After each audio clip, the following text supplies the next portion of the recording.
Сайн байцгаана уу? Би тэгээд та бүхэнд өөрөө мод тарьсан тухай тэгээд модтой холбоотой дурсамжаа авалцъя.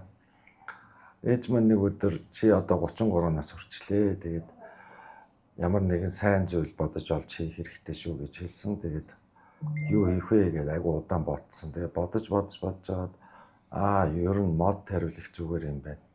Байгаль ихтлгийгээс дандаа авдаа юм чинь нэг удаа ч болтгой байгальдаа юм өгөхийг хичээгээд. Тэгээд амьдарч байгаа байраа тойруулаад 33 ширхэг мод тарьсан. Тэгээд бүгдээрээ сайхан ургасан, харамсалтай нь хоёрыг ургуулж чадаагүй.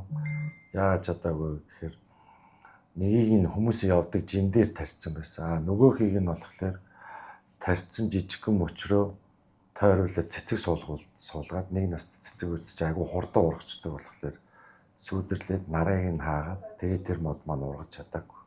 Гэтэ яг энэ алдаагаа бол дахиж давтаагүй. Тэгээд цаашдаа ер нь боолж өгвөл жил болгон мод тариад идэг болцсон. Лагер дээр явд юм эсвэл өөр газар мод тарихыг хичээдэг. Тэгээд мод тарьсан бас нэг том шалтгаан нь бол яг үндэ ээжээс илүү би нэг хүн дурлцсан байсан. Тэгээд миний тэр дурлсан хүн бол өөрөө айгүй их органик одоо ногоо хүнс тийм төрлийн юмнууд хийдэг тийм хүн байсан. Тэгээд мод тарих нь надад бас миний яг тэр хайр дурлалтай манаас айгүй гой холбоотой гой сайхан дурсамжуудыг надад сануулж идэг.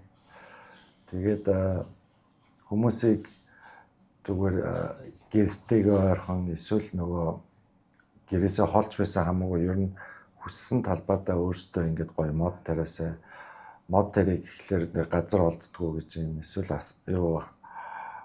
асаргааг нь хийж чадахгүй, ургуулж чадахгүй өхүүлчихгүй гэж санаа зовдөг гэж ойлгосон. Гэхдээ хүмүүс хэрвээ хүсэх юм бол өөрийнхөө гэрээ ойрхон манай Улаанбаатар хотод хаанч утсан нэг мод тарьчихаар хар шороо ингээд шороогоороо сааралтад байж байгаа газрууд бол танаа гэртээ ч ойрхон булан тохоо байшингийн хаа нэгт байж л байгаа.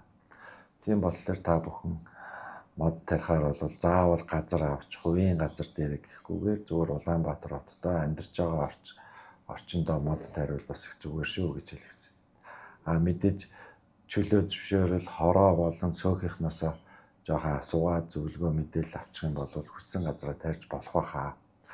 Харин ч нөгөө мод тарих чинь гэх юм бол хүмүүс агиух дэмжин, багжаар дэмжин, жоохон хүүхдүүд өөрсдийнхээ гар хөлөөрөө дэмжин, чулуугийн төгөөд өчөөч гэдэг юм.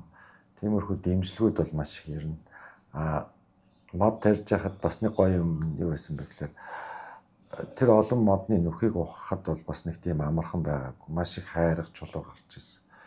Тэгээд манайд тэрүүгээр мод тарьж байгааг харсан хүүхдүүд 12 наснаас доош насны хүүхдүүд танд туслая гэд хурж ирээд байсан. Тэгээд тэр бүх хүүхдүүдтэй маш их баярлалаа гэж хэлмээр санагддаг. Айгуу гоё байсан. Тэгээд тэр хүүхдүүдтэйгээ мод тариад зогсчихсон чинь нэг хүн хараад яасан хөрхөн мундаг хүүхдүүдээ мод тарьчин гэд бүгдээрэнд нь зарим авчууд. Тэгээд би өөрөө зарим амар дуртай байхгүй. Тэр хүүхдүүдийн нэг хэсэг болоо тэгээд хамтдаа зарим гэджсэн тэр дурсамж бас надад айгүй гоё санагдав. Яагаад ч юм бүгдээрээ гар нь ингээд шороо олцсныгоо ингэж бас нэг гоё зураг авчихсан. Тэр зураг мандаа ч олдохгүй байна. Ямар ч гэсэн бүгдээрээ зарим гэджсэн зураг бол байгаа. Тэрийг би эндээ оруулна гэж бодож байна.